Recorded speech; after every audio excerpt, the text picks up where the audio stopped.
এই মুহূর্তে আবহাওয়ার গুরুত্বপূর্ণ আপডেট। বঙ্গোপসাগরের অতি গভীর নিম্নচাপ বাংলাদেশে ঢুকে শক্তি হারিয়ে সুস্পষ্ট নিম্নচাপে পরিণত হয়েছে। এর অবস্থান উত্তর বাংলাদেশ এবং মেঘালয় সংলগ্ন এলাকায়। এটি আরও শক্তি হারিয়ে উত্তর পূর্ব ভারতের রাজ্যে ঢুকে পড়বে। এর কিছুটা প্রভাব উত্তরবঙ্গে থাকলেও দক্ষিণবঙ্গে তার কোনো প্রভাব পড়বে না। দক্ষিণবঙ্গে আপাতত আবহাওয়ার কোনো সতর্কবার্তা নেই। ঝড় বৃষ্টির সম্ভাবনাও কম। স্থানীয়ভাবে বজ্র বিদ্যুৎ সহ হালকা থেকে মাঝারি বৃষ্টিপাত হতে পারে। তার সঙ্গে দমকা ঝোড়ো হাওয়া চলতে পারে কিছুক্ষণের জন্য। দক্ষিণবঙ্গের জেলাগুলিতে তাপমাত্রা বাড়তে পারে। আগামী ৩-৪ দিনে অন্তত 4 ডিগ্রি সেলসিয়াস তাপমাত্রা বাড়তে পারে।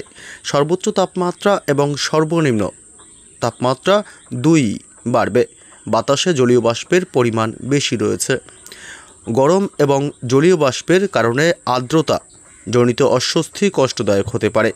উত্তরবঙ্গে আগামীকাল বৃষ্টির পরিমাণ এবং ব্যাপকতা আরও বাড়বে। প্রবল বৃষ্টির সম্ভাবনা দার্জিলিং শহর থেকে শুরু করে ওপরের 5 জেলাতেই।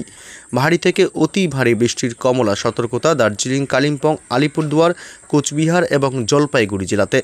200 মিলিমিটার পর্যন্ত বৃষ্টিপাতের আশঙ্কা সেখানে। মালদহ, উত্তর এবং দক্ষিণ দিনাজপুরে বজ্রবিদ্যুৎ সহ ভারী বৃষ্টি এবং দমকা ঝোড়ো হাওয়ার সম্ভাবনা রয়েছে। 40 থেকে 50 কিলোমিটার গতিবেগে দমকা ঝড় বইতে পারে।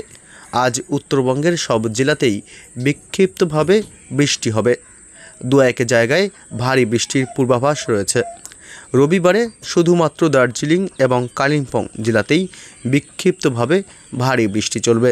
এরপর বৃষ্টির পরিমাণ কমতে পারে, তবে বাড়তে পারে তাপমাত্রা।